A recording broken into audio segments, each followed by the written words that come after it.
A nossa oração é que você possa ser tremendamente abençoado por Deus. Quem está feliz com Jesus, dá um amém aí.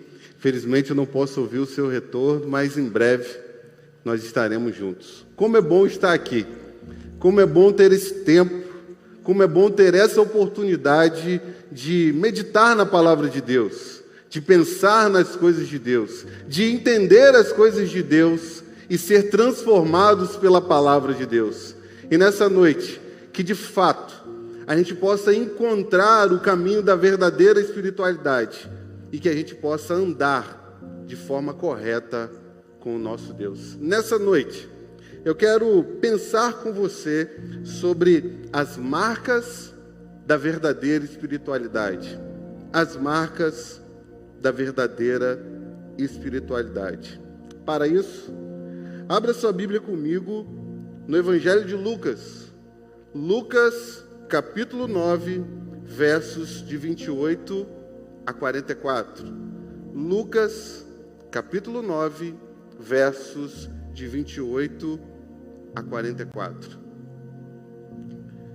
Pegue um papel, pegue uma caneta, que você possa anotar todas as lições que nós vamos tirar desse texto nessa noite.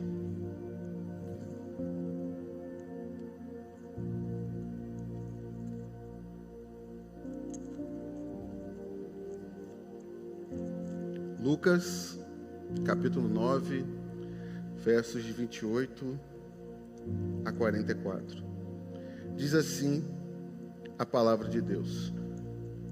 Cerca de 8 dias, depois de proferidas estas palavras, Jesus levou consigo Pedro, João e Tiago, e subiu ao monte com o propósito de orar. Aconteceu que, enquanto ele orava, a aparência do seu rosto se transfigurou, e a roupa dele ficou de um branco brilhante. E eis que 2 homens falavam com ele. Eram Moisés e Elias, que apareceram em glória e falavam da morte de Jesus, que ele estava para cumprir em Jerusalém.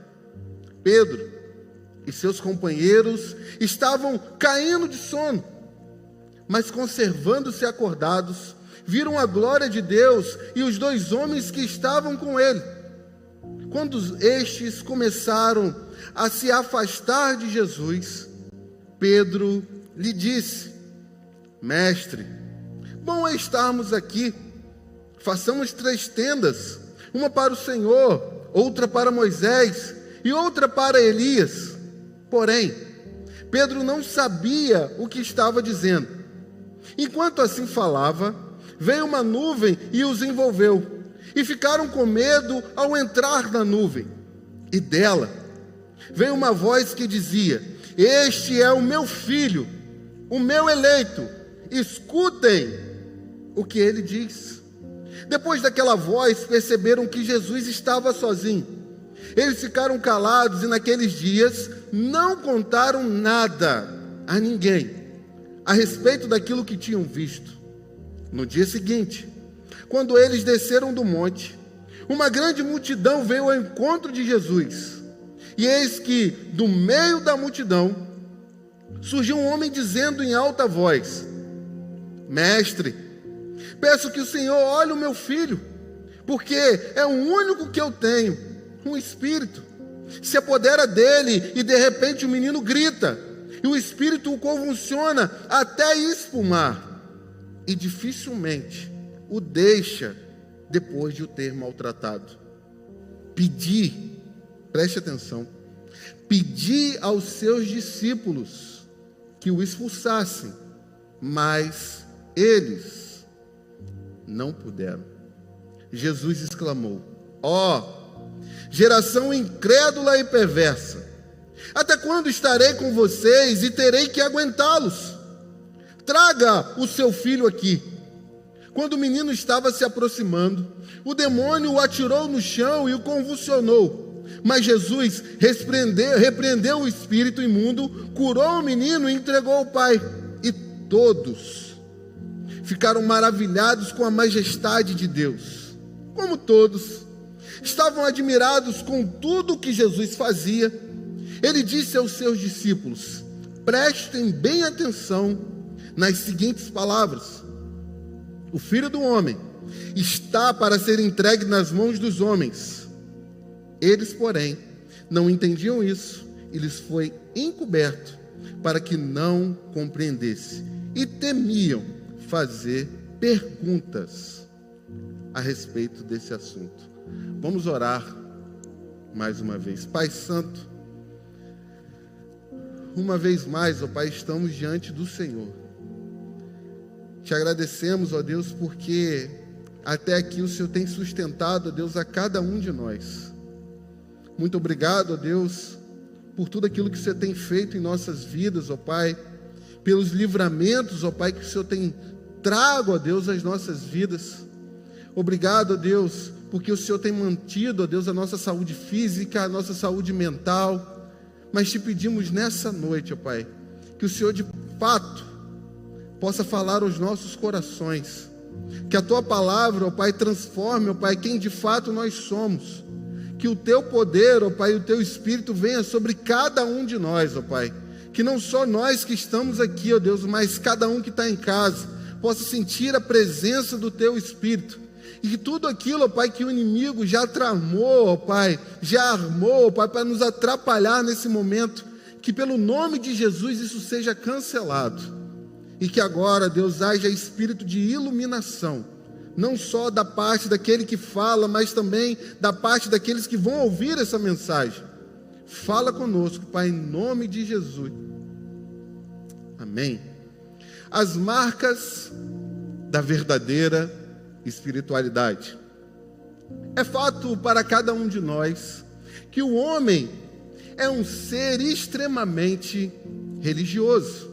Ao longo da história da humanidade, nós podemos notar essa verdade. Existem povos, e é fácil de se observar isso, que não tem nenhum tipo de estrutura, seja ela financeira, seja ela social, seja ela econômica, seja ela política, mas não existe nenhum povo na face dessa terra que não tenha algum tipo de religião. E todas essas religiões arrogam para si, ou trazem para si, a ideia de que a sua espiritualidade é verdadeira. Mas em meio, meus irmãos, a essa confusão de religiões, a essa confusão de espiritualidade, a pergunta que nós temos que fazer é: qual é a espiritualidade verdadeira ou a forma correta de se relacionar com Deus? Quais são as marcas da verdadeira espiritualidade? E é isso que a gente vai tentar descobrir nessa noite. Mas, introdutoriamente, eu quero pensar alguns pontos com você. E o primeiro deles é o contexto dessa passagem. O verso 28, se você notar, vai dizer que cerca de 8 dias de proferida essas palavras. Jesus está naquilo que os teólogos, aqueles que estudam a Bíblia, diz sobre o seu ministério de retiro. Aquele momento em seu ministério em que Jesus separou, mesmo diante das dificuldades, mesmo diante da interrupção da multidão, um momento que ele separou para estar a sós com os seus discípulos, e assim poder ensiná-los, não só através de palavras, mas através do próprio exemplo dele. E o texto vai dizer que depois de proferidas estas palavras, quais palavras que há 8 dias Jesus proferiu para os seus discípulos? Ele falou da necessidade e da urgência da sua morte, de que ele não veio para esse mundo para simplesmente ensinar, para simplesmente curar, para simplesmente libertar pessoas, mas ele veio com o propósito de morrer, e era necessário que ele morresse. Mas não somente isso, Jesus também falou da necessidade da renúncia por parte daqueles que queriam segui-lo. Não é fácil seguir Jesus. E Jesus deixa claro para nós que aquele que quiser segui-lo precisa tomar a sua cruz, dia após dia, renunciar a si mesmo. E depois de proferidas essas palavras, o texto se abre para aquilo que nós vamos meditar nessa noite. E eu pergunto a você, diante dessas verdades, quais são as marcas, então, da verdadeira espiritualidade? E o primeiro ponto da nossa meditação, da nossa reflexão nessa noite, é a espiritualidade do monte. Pedro, Tiago e João. Podemos denominá-la de o êxtase sem entendimento. O êxtase sem entendimento. Acompanhe comigo o verso 28 mais uma vez. Cerca de 8 dias, depois de proferidas essas palavras, Jesus levou consigo Pedro, João e Tiago, subiu ao monte com o propósito de orar. Observe que uma vez mais, Jesus busca o Pai em oração. Ele tem um propósito definido: pegar esses 3 discípulos, que de fato são os seus discípulos mais íntimos, que são aqueles que Jesus leva para os momentos mais importantes do seu ministério, e ele os pega com um propósito definido: buscar a face do Pai, orar. E Jesus escolhe um ambiente proveitoso para isso. Ele vai para um monte, para um lugar solitário. Mas mesmo assim, mesmo naquele ambiente maravilhoso, mesmo naquele ambiente propício para o conhecimento de Deus, para a intimidade com Deus, nós podemos notar algumas deficiências na espiritualidade desses 3 discípulos. E a primeira delas é a seguinte: eles sobem para orar, mas dormem. Verso de número 32 vai dizer assim para nós: Pedro e os seus companheiros estavam caindo de sono. Deixa eu fazer uma pergunta. Você já tentou dialogar com um estranho? Com alguém que você não conhece? Como essa conversa ou esse diálogo é difícil. Você começa trocando algumas palavras, você começa a fazer algumas perguntas, e depois de um tempo, esse diálogo se torna chato. Ele se torna difícil de você continuar, porque é muito difícil você falar com um estranho. Rapidamente, a conversa acaba. E não é diferente, meus irmãos, na nossa vida de oração. Como nós podemos falar com Deus, como nós podemos ter um diálogo com Deus, como nós podemos ter um tempo de oração, quando nós não conhecemos a Deus, quando nós não sabemos quem Deus é. Quantas vezes você sabe disso? Você dobra os seus joelhos, e 2 minutos, 5 minutos, parece uma eternidade, porque nós não conhecemos a esse Deus. Mas observe comigo que esses discípulos dormiram. Mas por que eles dormiram? Eles dormiram porque eles não tinham prazer no Pai. Eles viam isso em Jesus. Quantas das vezes, até de madrugada, eles pegaram Jesus em oração, mas eles não tinham esse prazer, eles não tinham essa vontade, esse deleite, eles não buscavam isso para a vida deles. Por isso eles dormiram. Eles dormiram porque eles não conheciam o Pai. Não há como você buscar a face de Deus, ter um tempo de oração com Deus, se você não conhece a Deus. E conhecer a Deus não é algo místico. Conhecer a Deus não é uma revelação direta que você vai ter, é através da sua palavra. Quanto mais nós buscamos a palavra de Deus, mais nós conhecemos a Deus. Mas os discípulos dormiram. Em segundo lugar, a segunda deficiência que nós notamos na espiritualidade deles é que eles estão com Jesus, mas não experimentam aquilo que Jesus experimentou. Há algo que é extremamente perigoso na vida cristã, é você viver a sua vida cristã a reboque. Se você notar o texto, de novo lá no verso 28, vai dizer que não foram os 3 discípulos que chamaram Jesus: olha Jesus, vamos ao monte orar. Mas foi Jesus que conduziu os 3 para oração. Como é complicado isso, você viver uma vida cristã a reboque.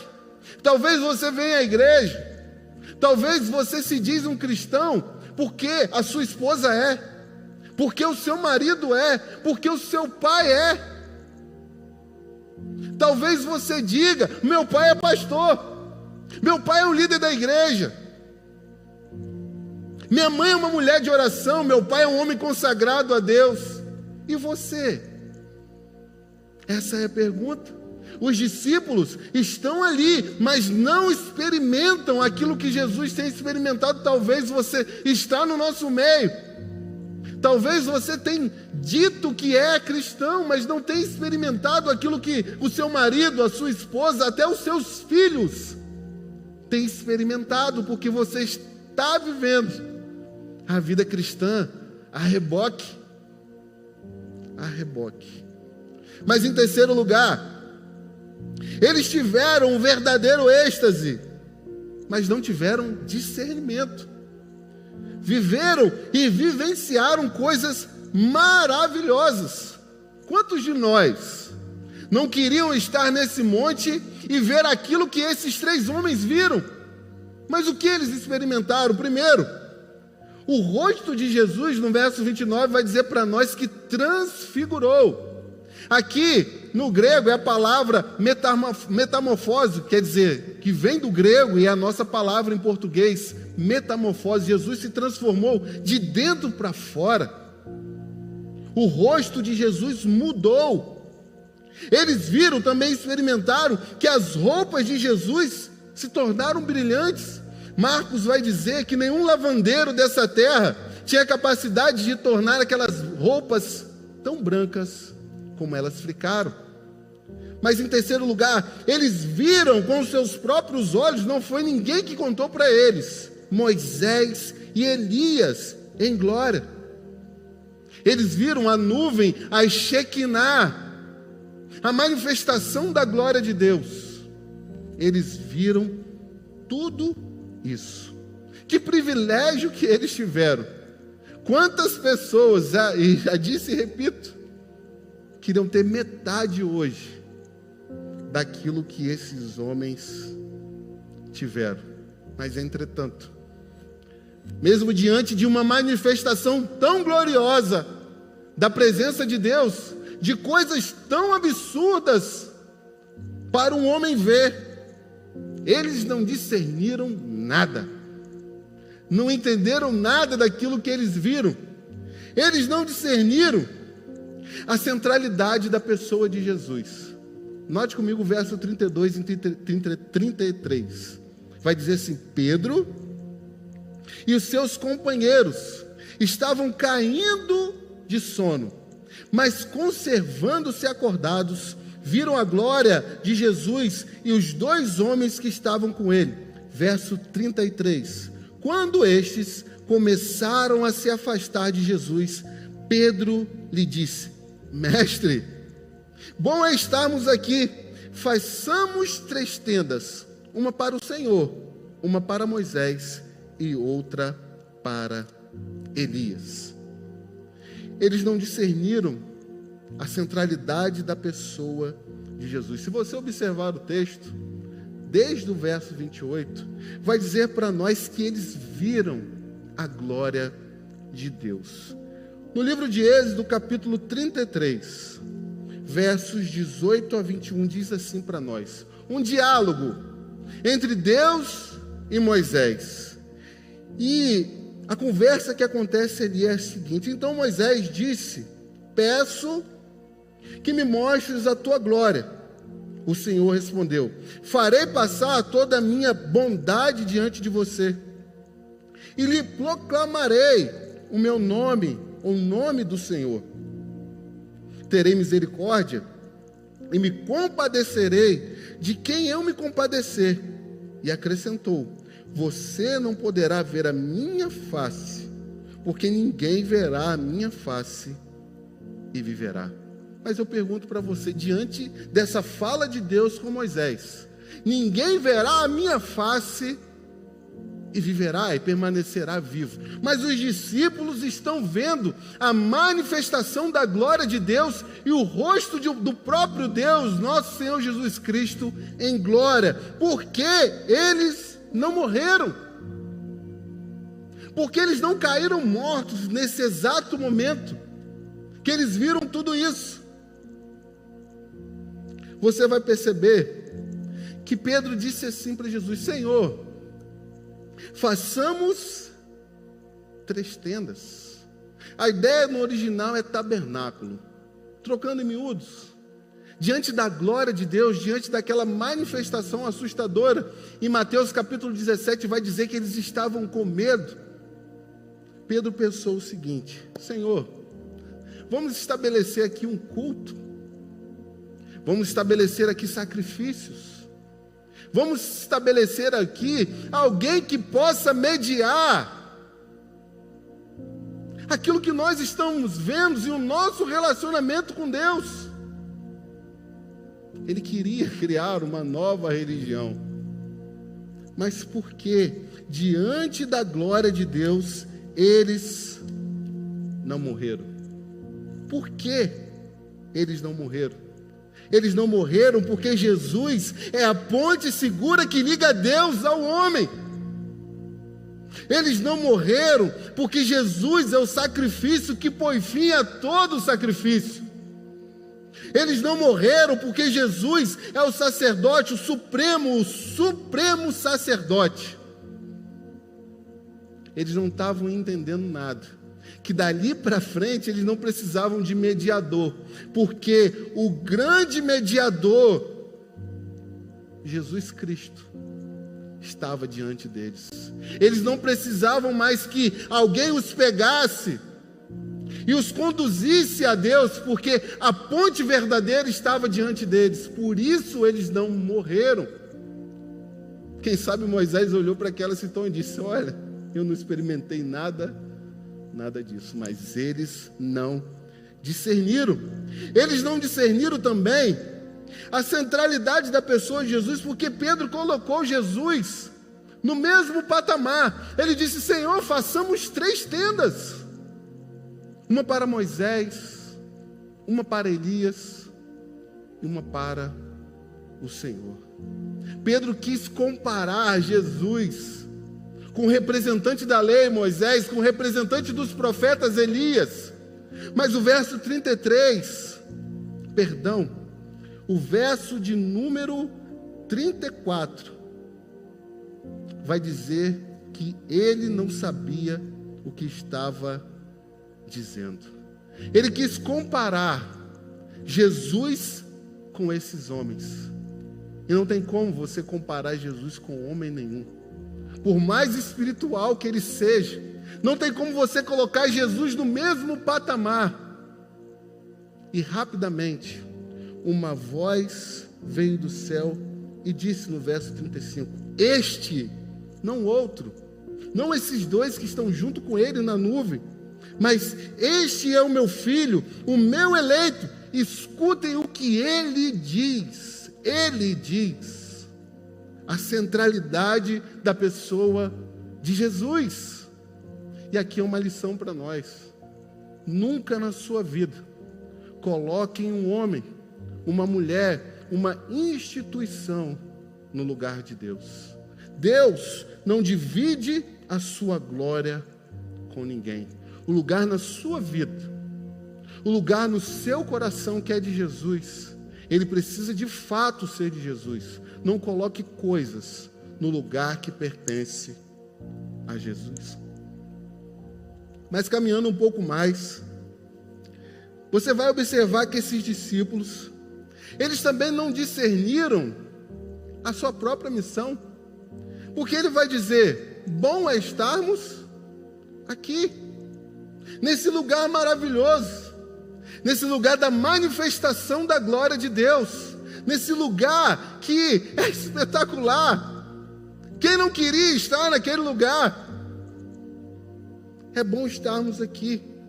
Sabe por quê? Aqui não tem luta. Aqui não tem sofrimento. Aqui, nesse lugar de glória, nesse ambiente agradável, não tem perseguição. Aqui, Jesus, não tem cruz.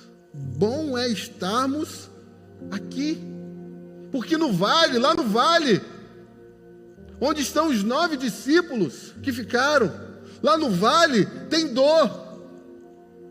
Lá no vale tem gente aflita, lá no vale tem gente doente, lá no vale tem gente endemoniada. Lá no vale tem gente precisando de ajuda. Como é bom estarmos aqui.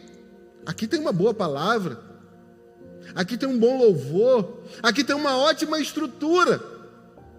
Aqui tem pessoas que falam a linguagem de Sião. Aqui tem pessoas iguais a nós. Mas e lá fora? Lá tem gente caída. Lá tem gente destruída. Lá tem gente que precisa da sua palavra. Lá tem gente que precisa da sua oração. Lá tem gente que precisa que você estenda a mão. Bom é estarmos aqui. Mas e lá fora? Não deixe que esse ambiente maravilhoso, essa atmosfera da glória de Deus, te deixe ficar inativo para a sua vida lá fora. Aqui é maravilhoso, aqui é onde nós abastecemos as nossas energias, onde nós servimos também. Mas aqui é simplesmente a preparação para você ser sal e ser luz nesse mundo. Os discípulos não entenderam nada. Mas o segundo ponto da nossa reflexão, agora não a espiritualidade do monte, do êxtase sem entendimento, mas agora a espiritualidade do vale, a discussão sem poder. A discussão sem poder. Note comigo o verso 37, por favor.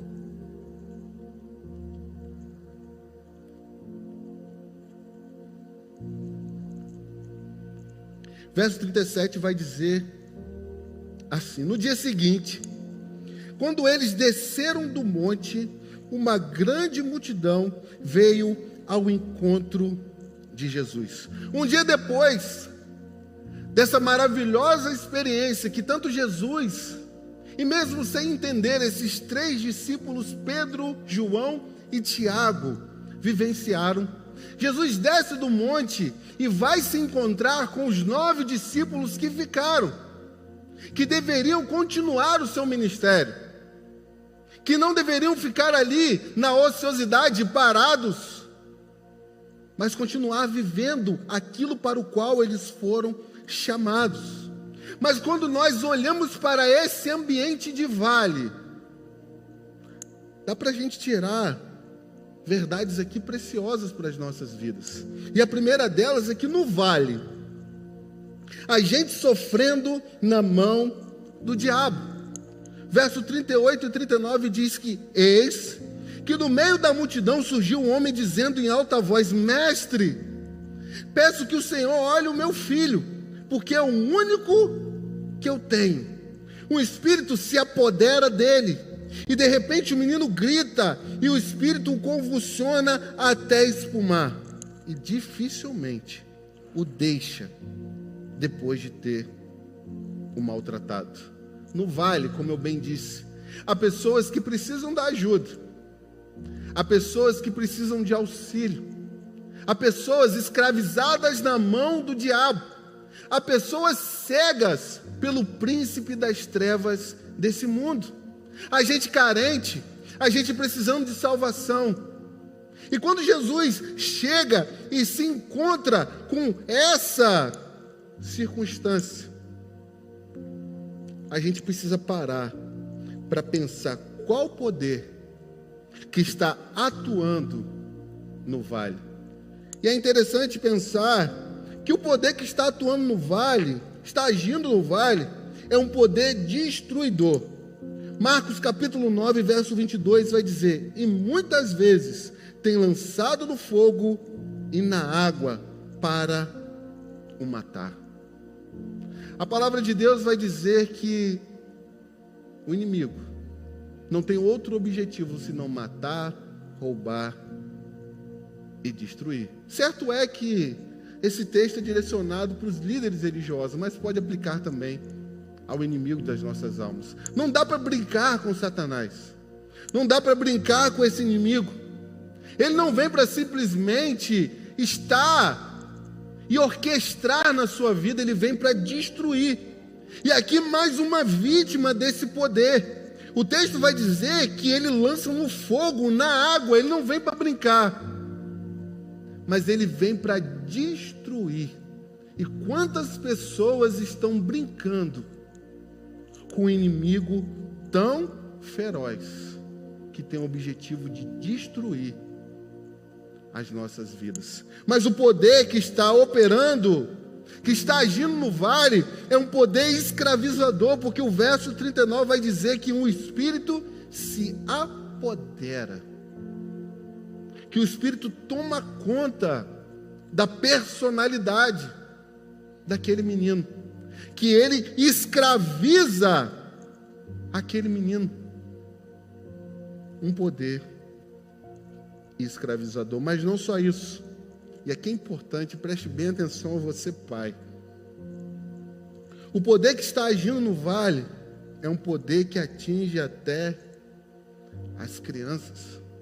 Porque o verso 21 de Marcos capítulo 9, o texto paralelo a esse, vai dizer: Jesus perguntou ao pai do menino: há quanto tempo isso está acontecendo com ele?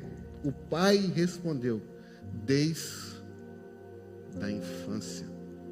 Meus irmãos, o objetivo desse inimigo não é destruir somente a nós, mas destruir também os nossos filhos. Quantas coisas são atiradas diante das nossas crianças hoje? Desenhos, filmes, músicas que não tem nada a ver. Quantas meninas hoje perdendo a sua inocência? Quantos meninos hoje perdendo a sua inocência? Meninas que deveriam estar brincando de boneca, sendo criança, já estão pensando em namoro, em casamento, em filhos, porque esse inimigo, ele ataca até as crianças. E eu pergunto a você, pai, como é que você tem cuidado da vida espiritual do seu filho? Será que você tem prestado atenção naquilo que seu filho assiste, naquilo que seu filho ouve? Será que você tem dedicado tempo para orar com o seu filho, para ler a Bíblia com o seu filho? Porque se você não fizer isso, pode ter certeza, seu filho não é imune. Não é imune. Mas aqui também mostra algo precioso para nós. Se Satanás pode possuir uma criança também pode ser cheia do Espírito Santo de Deus. Uma criança pode ser cheia de Deus. Uma criança pode ser tomada pelo Espírito Santo de Deus. Invista no seu filho. Invista nas crianças e louvado seja Deus que essa igreja faz isso. Não perca tempo, mas invista nos seus filhos. Em segundo lugar, no vale, as pessoas estão precisando de ajuda, mas os discípulos estão em uma discussão infrutífera. Em Marcos capítulo 9, verso 14, vai dizer que quando Jesus desce do monte, com os 3 discípulos que estavam o acompanhando, ele nota que não há somente uma multidão que estava procurando, mas ele nota que os seus 9 discípulos, diante de uma situação trágica de um pai, precisando de ajuda, eles estão discutindo com os escribas. Como é bom discutir a obra, como é bom falar daquilo que nós precisamos fazer, Como é bom a gente falar das maravilhosas coisas teológicas. Como é bom a gente discutir sobre as coisas da palavra de Deus. Mas enquanto a gente discute, Satanás age. Enquanto a nossa discussão pode se tornar, ao invés de boa, infrutífera, o inimigo está agindo.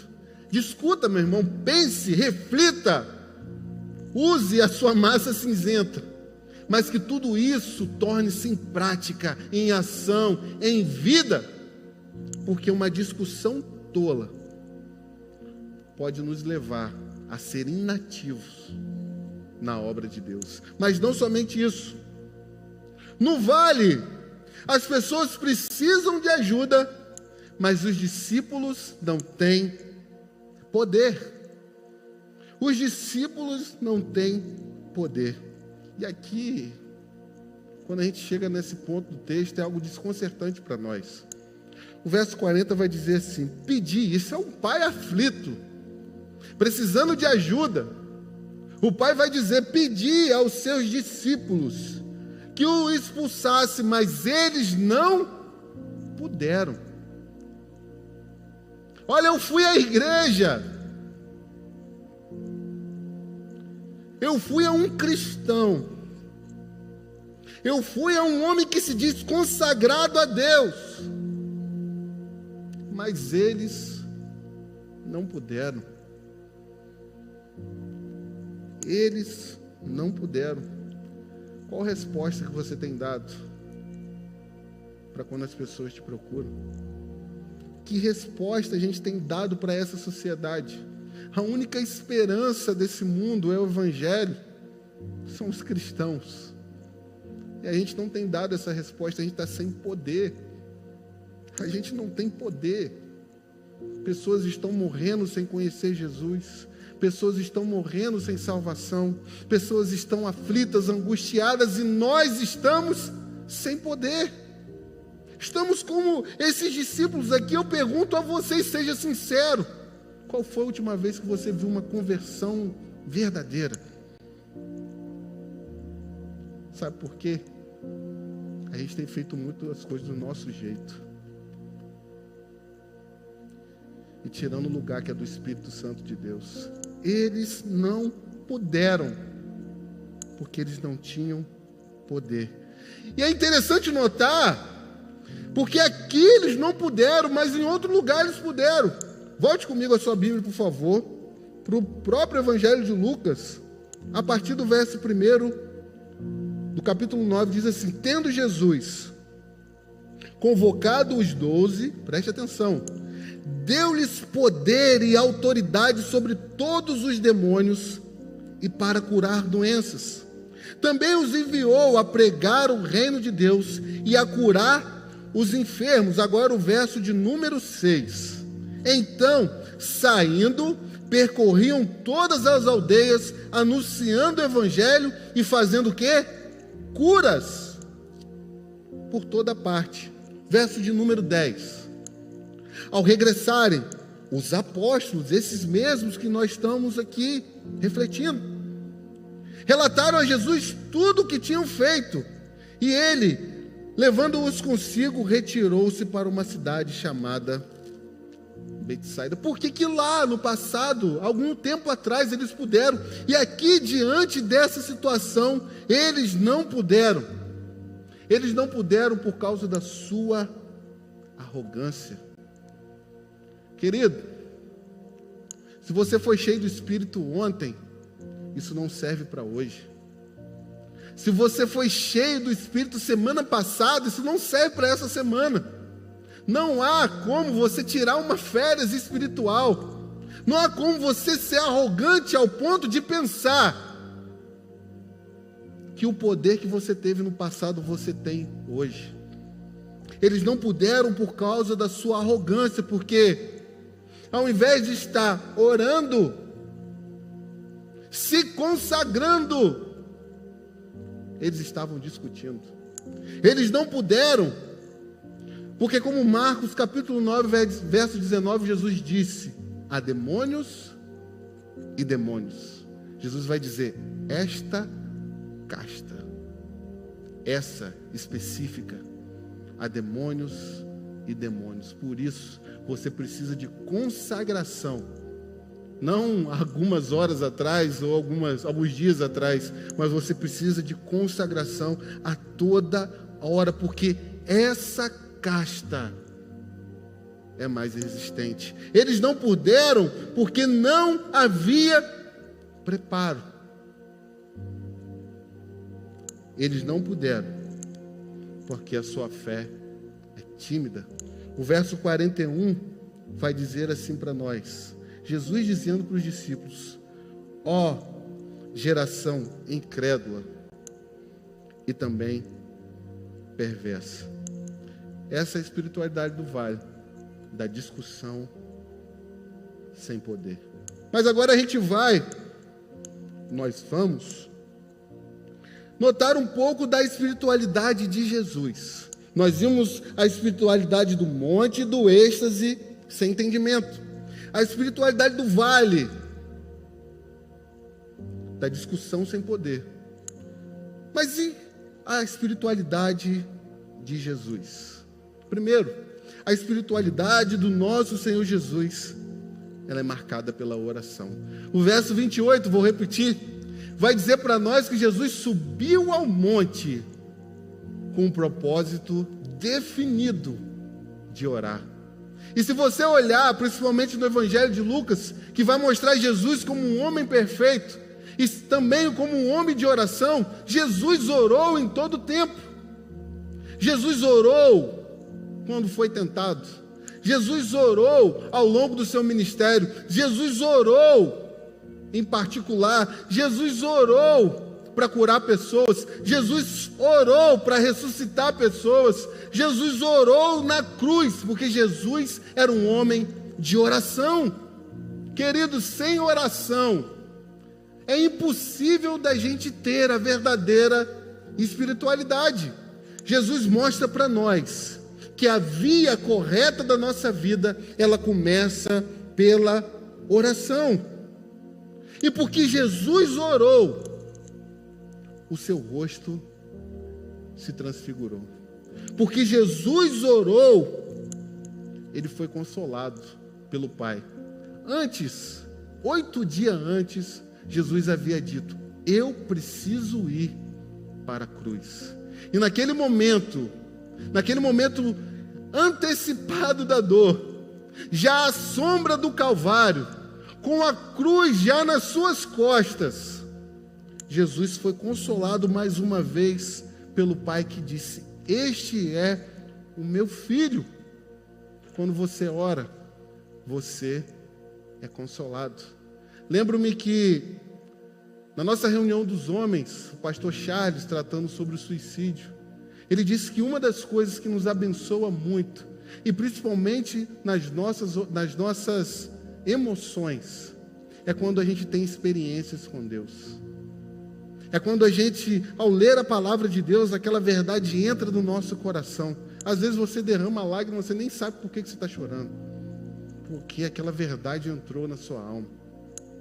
Porque Jesus orou, ele experimentou coisas maravilhosas da parte do Pai. A espiritualidade de Jesus, ela é marcada pela obediência ao Pai. Verso 30 vai dizer: e eis que 2 homens falavam com ele, eram Moisés e Elias, que apareceram em glória, e preste atenção, e falavam da morte de Jesus, que ele estava para cumprir em Jerusalém. Jesus conversa com aqueles 2 homens, e há uma pauta naquela conversa: aquilo que Jesus iria fazer em Jerusalém. Em algumas versões vai dizer a partida de Jesus para Jerusalém. E no original é a palavra êxodo. É interessante que ele conversa com 2 homens que também tiveram êxodos em suas vidas. Moisés libertou o povo da escravidão do Egito. Elias libertou o povo da escravidão dos ídolos falsos. Jesus veio para cumprir tanto aquilo que Moisés disse, a lei, E também aquilo que os profetas disseram, representado aqui por Elias. Jesus foi à cruz para libertar eu e você dos nossos pecados. Tudo isso porque Jesus era obediente à vontade do Pai. Não há como nós termos uma espiritualidade verdadeira se nós não formos obedientes à palavra de Deus. Em terceiro lugar, a espiritualidade de Jesus é marcada pela insatisfação da atual situação. Olha comigo lá, vamos em Marcos, capítulo de número 9, a partir do verso 22. Olha as palavras de Jesus. E muitas vezes o tem lançado no fogo e na água para o matar. Mas se o Senhor pode fazer alguma coisa, tenha compaixão de nós e nos ajude. Ao que Jesus respondeu: se o Senhor pode, tudo é possível ao que crê. E imediatamente o pai do menino exclamou: eu creio, ajude na minha falta de fé. Agora o verso de número 41 do capítulo 9 de Lucas. E Jesus exclamou: ó geração incrédula e perversa. A espiritualidade de Jesus é uma espiritualidade que ensina para nós que a gente não pode ficar satisfeitos com as necessidades à nossa volta. Jesus exclamou: ó geração. Jesus está insatisfeito com a fé que o pai não tem, com que a fé que esse pai desse menino não tem. Ele está insatisfeito com os escribas que provavelmente estavam debochando da falta de poder dos discípulos. Ele está insatisfeito com os seus próprios discípulos que não têm poder. Ele está insatisfeito com o povo que foi até ele, porque se preocupava só com as suas necessidades. Eu pergunto a você que está em casa: as necessidades à sua volta mexem com você? Aquilo que você assiste na televisão, aquilo que você vê na sua própria rua, na esquina da sua rua, mexe com você? Tem mexido com a gente? Mas em quarto lugar, a espiritualidade de Jesus é marcada pelo poder. Versos 41 e 42 vai dizer assim para nós: Jesus exclamou: ó geração incrédula e perversa, até quando estarei com vocês e terei que aguentá-los? Traga o seu filho aqui. Quando o menino estava se aproximando, o demônio o atirou no chão e o convulsionou, mas Jesus repreendeu o espírito imundo, curou o menino e entregou ao Pai. Poder. Paulo vai dizer para nós que o Evangelho, o reino de Deus, não consiste só em palavras, em argumentação, em filosofias, mas consiste em poder. Onde está o nosso poder? E aqui eu quero lembrar uma história que é bastante enriquecedora para nós, vamos colocar assim. Na década de 80, aconteceu um grande avivamento, o último dos avivamentos na África do Sul. E ali um pastor chamado Errol Stiggs foi junto com outros missionários e montou a sua tenda. E trabalhou durante 14 anos sem ter um resultado sequer. E ele pregava e honrava a palavra de Deus, dizendo que Jesus tem todo o poder. Jesus tem todo o poder. Jesus tem todo o poder. Uma mulher aflita passou e ouviu que Jesus tem todo o poder. E chegou para o missionário e disse: olha, é o Senhor que prega que Jesus tem todo o poder? Ele disse: sim, Jesus tem todo o poder. Então, o Senhor vai poder me ajudar. Lá na minha casa, eu estou com a minha filha endemoniada. E eu preciso que o seu Deus me ajude. E o missionário começou a trocar de cor. Ele começou a já perder a batalha na sua mente, pensando: e se eu falhar? E se eu não conseguir? A missão já está difícil. Mas ele foi até a casa da mulher. E ao chegar na casa, a situação era completamente pior daquilo que ele pensou. Porque a menina estava num tronco acorrentado. E a mãe disse: já que o seu Deus tem todo o poder, ajude na minha necessidade. E o missionário orou. Nada aconteceu. Ele chamou os outros missionários e todos ali oraram e nada aconteceu. Ele voltou para casa frustrado, dizendo para si mesmo que ia arrumar as malas e partir dali porque o seu ministério estava arrasado, porque ele não tinha poder. E ali, ao arrumar a sua bolsa, triste, acabrunhado, desistindo de tudo, o Espírito Santo segredou o coração dele. Você não tem que ir embora, meu filho. Você precisa de poder. E ali, convicto dessa verdade, ele chamou os outros missionários e começaram a estudar o livro de Atos, e orar, e orar. E à medida que eles estudavam e oravam, o Espírito Santo ia segredando os pecados no coração deles. Racismo, falta de compaixão, interesse próprio, orgulho, soberba, vaidade. E eles iam chorando e colocando tudo aquilo diante de Deus. Até que um dia, eles orando e pedindo: faz de novo, faz de novo, faz mais uma vez. O Espírito Santo desceu sobre eles. Eles experimentaram um tremendo avivamento. Eles voltaram naquele lugar, expulsaram o demônio daquela menina. E muitas pessoas começaram a procurá-los. Eles acordavam de manhã, abriam a tenda e várias pessoas já estavam esperando eles. Pessoas vinham de fora que nunca ouviram falar que eles estavam ali, mas eram conduzidos para aquele lugar. Pessoas foram libertadas, curadas, porque o poder de Deus veio sobre aquelas pessoas. Nós não precisamos de muita coisa, nós precisamos de poder. Nós precisamos de poder. Mas em último lugar, a espiritualidade de Jesus é marcada por um propósito inalterável. Jesus tinha diante dos seus olhos a cruz. Nada mudava isso na agenda de Jesus. A cruz não foi um acidente, a cruz não foi um segundo plano, a cruz foi o propósito eterno de Deus desde antes da fundação do mundo.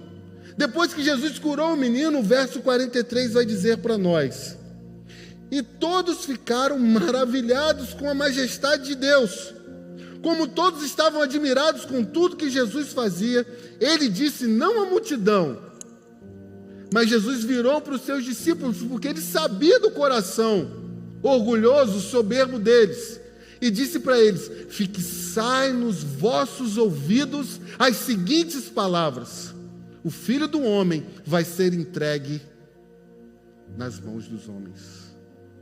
A espiritualidade de Jesus não se altera por causa da bajulação de homem algum. Quantas das vezes a gente cai nesse erro?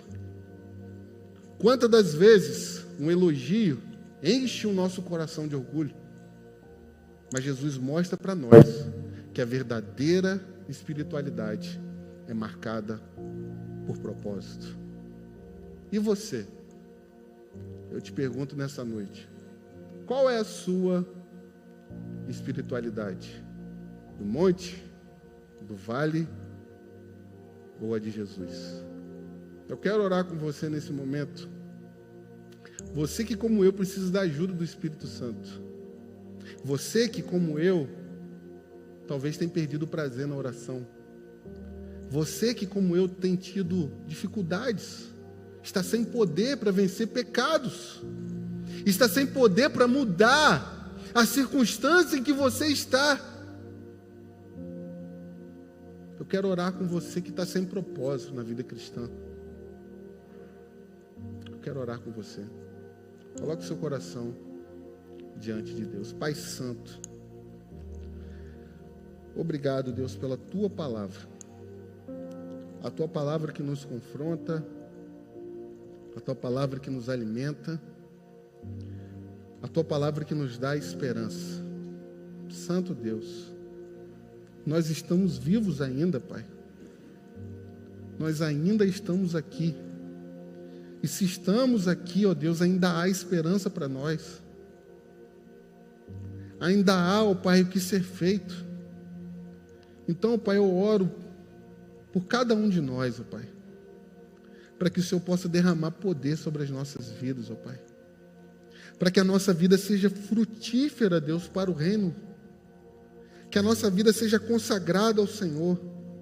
Pai Santo, que a gente deixe, ó Pai, de desculpas, de mentiras, de máscaras. E que a gente seja transformado, ó Pai, pela Tua palavra. Deus, quanto eu preciso desse poder, ó Pai, prometido aqui. O Senhor disse na Sua palavra para aqueles discípulos que andaram com o Senhor 3 anos e meio. Não saiam de Jerusalém sem que do alto sejais revestidos de poder. Se eles precisaram desse poder, quanto mais nós, ó Deus. Então abençoa a Sua igreja de novo. Faz como diz a canção, faz arder a chama de novo em nosso coração, ó Deus. Aviva a Tua igreja de novo, ó Pai. Aviva o nosso coração mais uma vez. Derrama do Teu Espírito sobre nós, ó Deus. E que quando a gente orar, que haja cura. Quando a gente pregar, que haja salvação. Quando a gente falar, que haja transformação. Chega. Chega.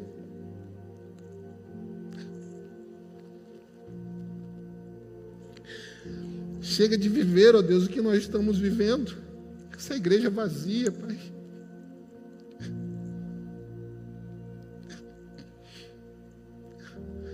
Onde estão as crianças correndo?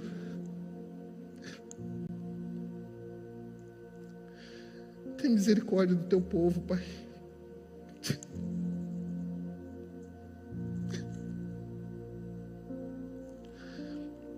Viva a Tua igreja, Deus. Tenha misericórdia de nós. Perdoa. Perdoa pelos nossos pecados, ó Pai. Perdoa aquilo que nós temos dito, aquilo que nós temos deixado de dizer. Como os missionários, ó Deus, perdoe pelos nossos orgulhos, pela nossa soberba, pela nossa indiferença. Perdoe, ó Deus, por muitas das vezes só querer criticar, ó Deus. Só querer falar mal, Deus. Eu gosto da frase do Leandro, quando ele diz, é fácil ser vidraça, é fácil ser pedra, dura ser vidraça. Ajuda-nos, ó Deus. Ajuda, porque nós precisamos, a Tua igreja precisa de Ti. Nos ajude, Pai, em nome de Jesus. Amém. Amém. Chama o ministério de louvor que vem à frente. Que Deus te abençoe.